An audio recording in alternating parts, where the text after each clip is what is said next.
Hello, good morning or afternoon, and welcome to Follow Everton. We're going to be reacting to the news that Ashley Cole's going to be joining Everton as part of their backroom team, a backroom staff that already consists of some really, really talented and experienced coaches, including the likes of Paul Clement, who was Carlo Ancelotti's assistant manager at 4 different clubs, and a couple of ex-Chelsea boys as well, directly poached from them. You've got Joe Edwards, who has been at Chelsea, and of course, Chris Jones. So realistically now, I don't want to get ahead of myself, but this looks like this could be a really, really fantastic backroom team. You've got Duncan Ferguson and Alan Kelly staying on, and then you've got the 2 new Chelsea boys, Chris Jones, of course, Chris Jones. The name keeps slipping my tongue. There's that many of them now. Chris Jones, Joe Edwards, and of course Paul Clement. And then with Ashley Cole coming in, I think you can tick every box, can't you? Let me know what you think in the comments about this situation. Are you happy to see Ashley Cole also come in and bolster Everton's coaching ranks? Now it's mad, really, that we're going to have the two best left backs in the Premier League. Has seen really an Ashley Cole and Leighton Baines, in my opinion, at the club. That's fascinating. Now, it's a shame, really, that Leighton Baines isn't going to be involved in the first team setup, but hopefully in a few years' time, he can get himself in there, and he needs to develop and continue with the youth team at the moment. So it's just mad to see them both at Everton Football Club. What do you think of Ashley Cole joining now? He's been doing some really good work with the under-21 England team under Lee Carsley, and he's also been working with the youth setup at Chelsea. So there's some experience there, and obviously he's a highly decorated player, and he's very highly rated by Frank Lampard. And for me, that's enough. If Frank Lampard wants him at Everton Football Club, then bring him in. What will his role be? Because I look at it, and we've obviously got Paul Clement as first team coach, and we've got Joe Edwards as assistant manager, and also Chris Jones. I can't even remember what his actual role is, but they've all come in. I think it's first team and performance. So, and you've also got Duncan Ferguson as co-assistant manager. So, where does Ashley Cole fit in here with this setup? There was also talk of Chelsea poaching another Chelsea boy. But for now, I think we've got a big backroom staff. As Dave Weston says, we're going to have a bigger backroom team than first team. So, yeah, I'm happy to see that it's looking like a really accomplished backroom staff. A defensive man coming in Ashley Cole. We've got Lampard, obviously, a midfielder. And then you've got 2 really highly experienced Chelsea boys and former Ancelotti assistant manager in Paul Clement on the book. So really positive. I'm really excited by all of this. So let's have a look at some of these names here. So Joe Edwards, we've poached him from Chelsea, assistant manager there.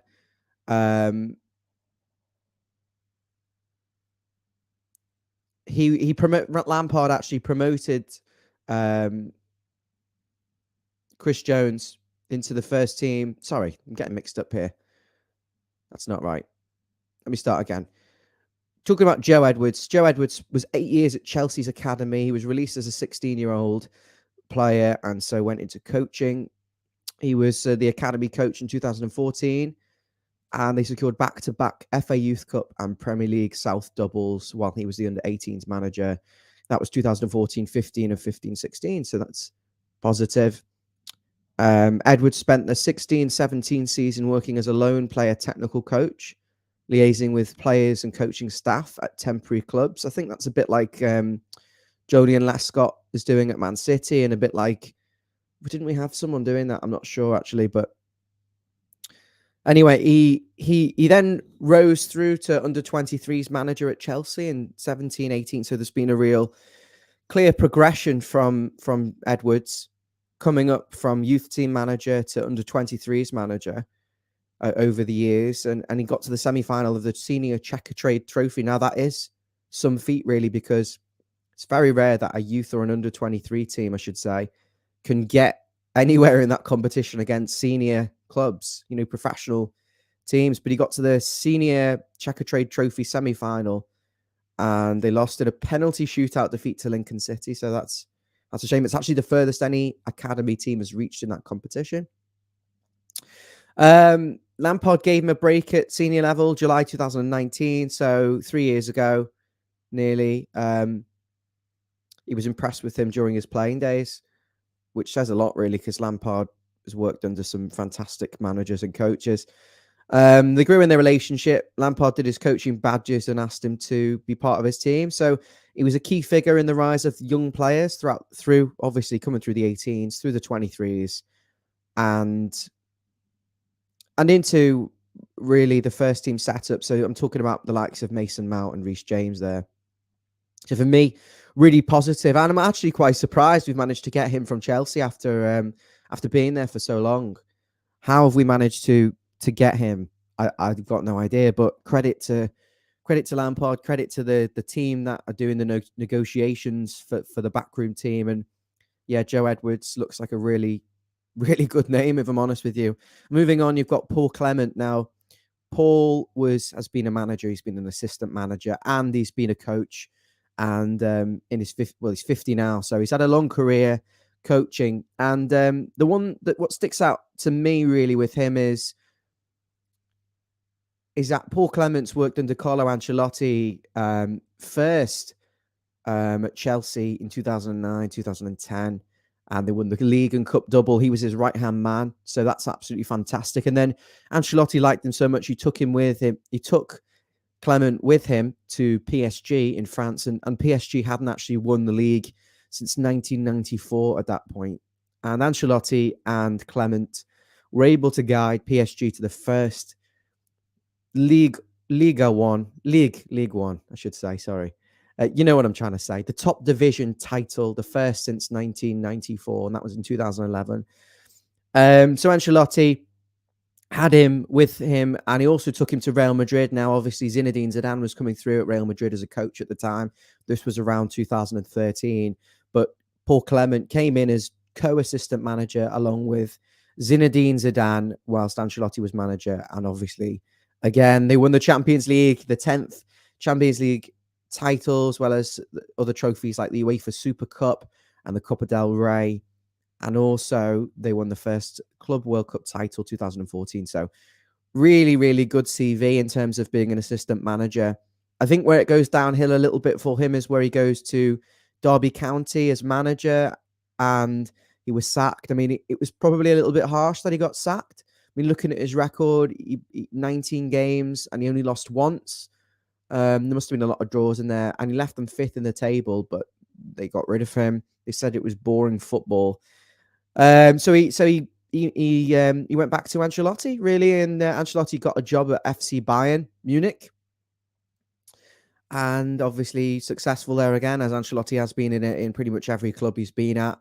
And Clement following him, helping him, and yeah, the two of them got the league title and the Super Cup. So absolutely fantastic CV. I think it's apparent to me that he's more of an assistant coach or a first team coach than a manager, because the spell at Derby obviously sacked, and then after Ancelotti left Bayern Munich to go to Napoli and then Everton, Clement went his own way again and went to Swansea City, and he also had spells at Reading and a team in Bruges in Belgium, and it just didn't really work out for him.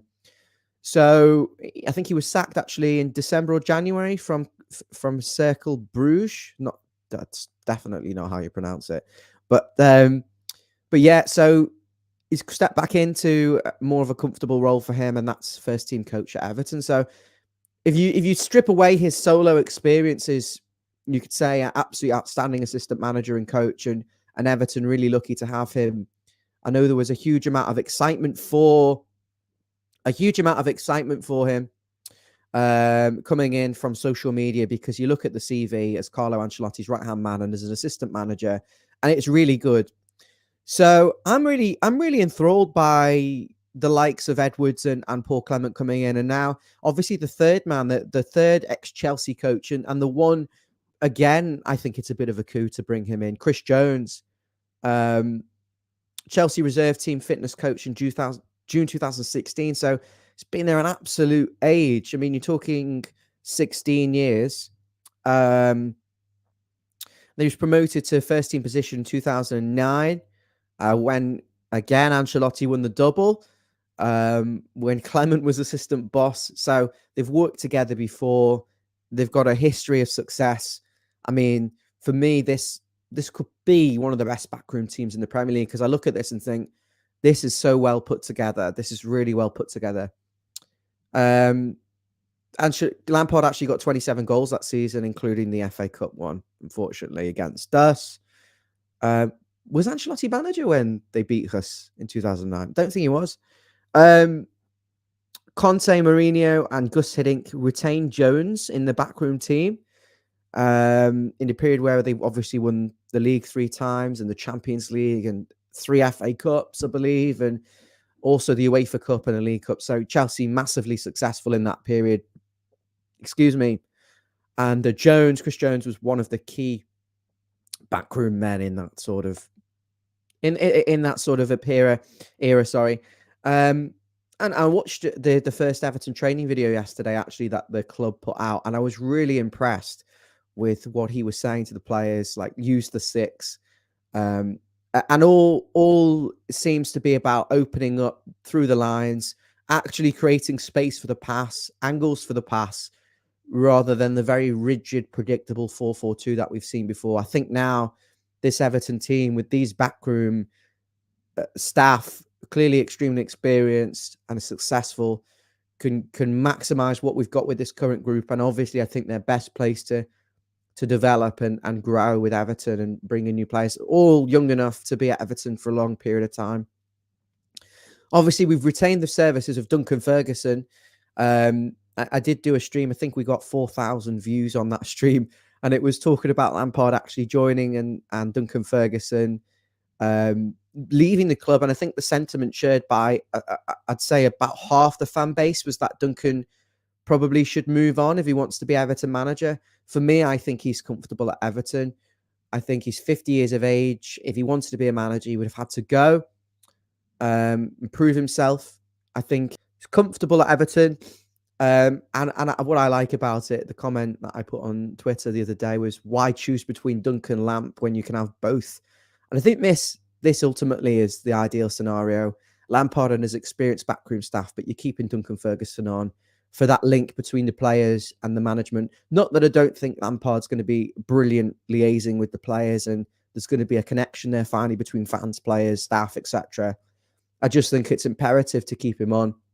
Extremely highly rated, Duncan Ferguson, despite all of the past failures of the regimes he's been in, which says a lot, actually, because Paul Clement was assistant coach at other clubs that were successful. So I'm not reading too much into that, but the fact that Ancelotti wanted him to go with him to Real Madrid speaks volumes. And also Alan Kelly, goalkeeping staff, and I think Jordan Pickford has improved hugely over the past 12 months. He's gone from being an absolute, I wouldn't say an absolute joke, I think that'd be harsh.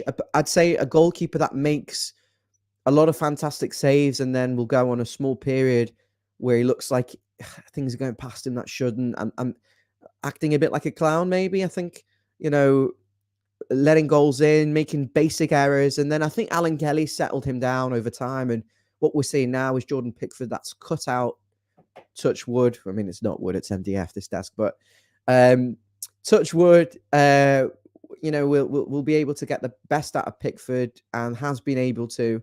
He's cut out those individual errors and is looking like a really top goalkeeper. So, look, he's not had the best defense in front of him, but under Alan Kelly has done really well, and I think it's great that we've kept him on.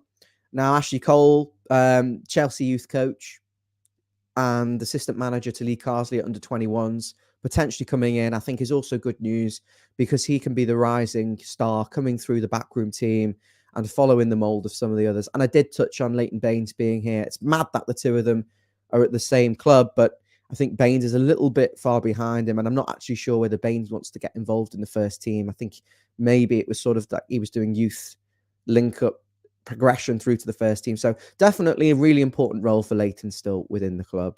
Now, let me know in the comments what you think. Are you happy with this backroom team? For me, I think I've summarized it well enough, and I think we've got a really positive backroom team there, and I'm really excited for the future. I am going to be doing another video, actually. I'm separating the videos today.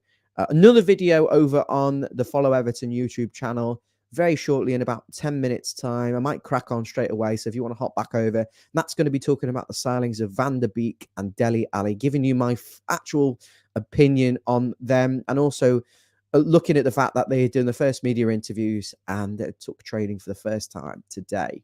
I think that's this afternoon, maybe 3 o'clock they're training. So Dele Alli and Van der Beek. So guys, if you haven't already subscribed, very easy to subscribe.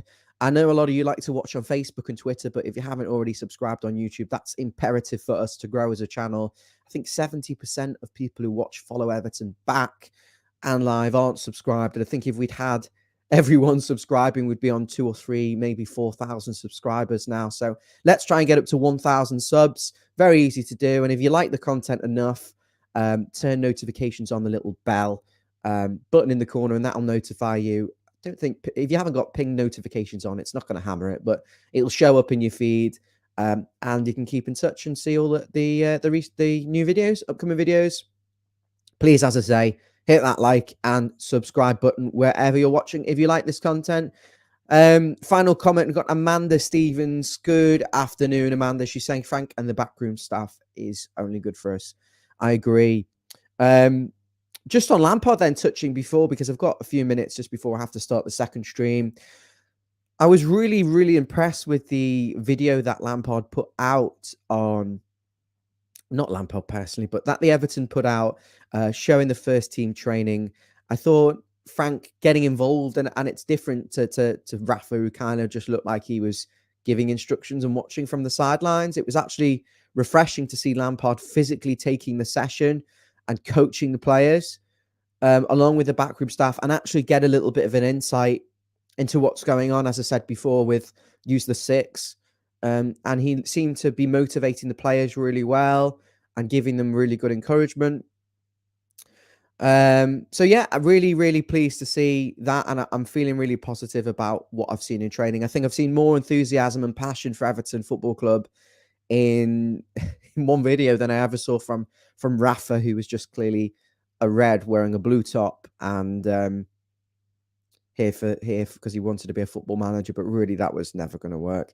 Mark Spurrier is saying interested to see what Cahill can bring in. Nice to see him a part of Everton. Yeah, I haven't touched on that, but also Tim Cahill getting a role for me is good.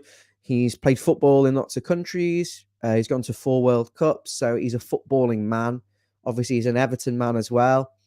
But also, if you take the footballing side away from it, he's been involved with academy development. He's done his coaching badges.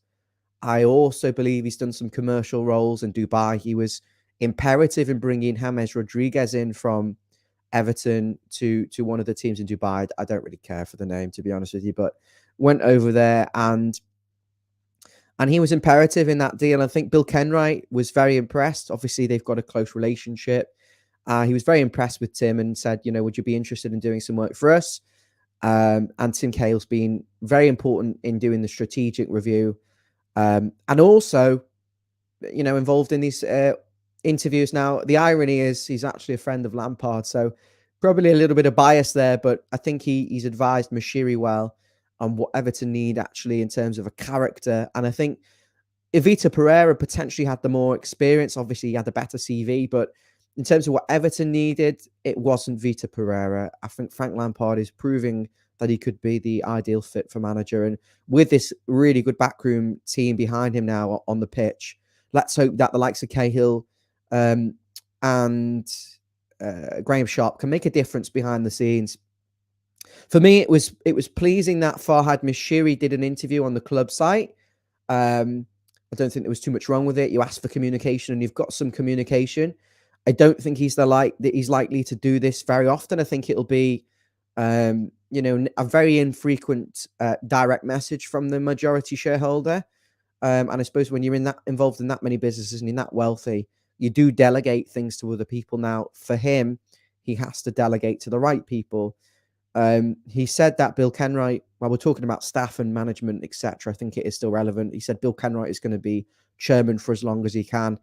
Now, I am aware Bill Kenwright is not of the best of health. I think he's got some lung problem. I remember a few years ago, someone telling me that he collapsed inside the Finch Farm training or inside Goodison Park. I'm not quite sure, and wasn't well. And I'm actually surprised he's still involved. And since Marcel Brands has left, he's actually now more involved, and he was, I believe, influential in the deal that brought Dele Alli into Everton Football Club.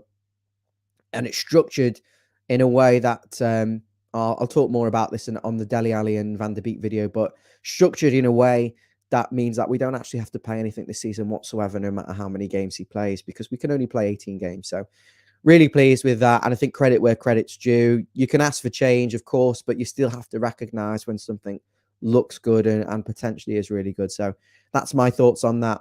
Guys, thanks for watching. Be sure to like and subscribe. I'm going to be live again on YouTube, Facebook, and Twitter in a few moments' time at 20 past, talking about Dele Alli training for the first time, his signing, and also Van der Beek.